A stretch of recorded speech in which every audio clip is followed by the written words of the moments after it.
Malibu 204 qidirayotgan oq ukalarimizga va so'ragan oq ukalarimizga yaxshi holatda oq rangidan keldi.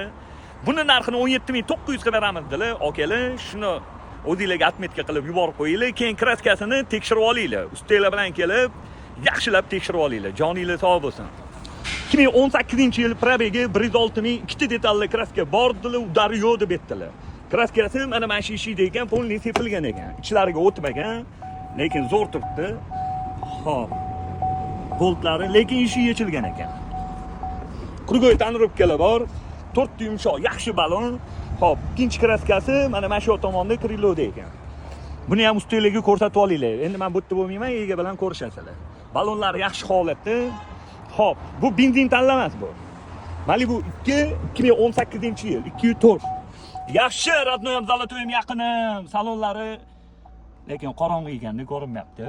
Yaxshi chexolda taqilgan, menimcha chexol 500 ming tursa kerak. Salonlarda qirilgan, chizilgan, ko'ngilni xira qiladigan joylari yo'q.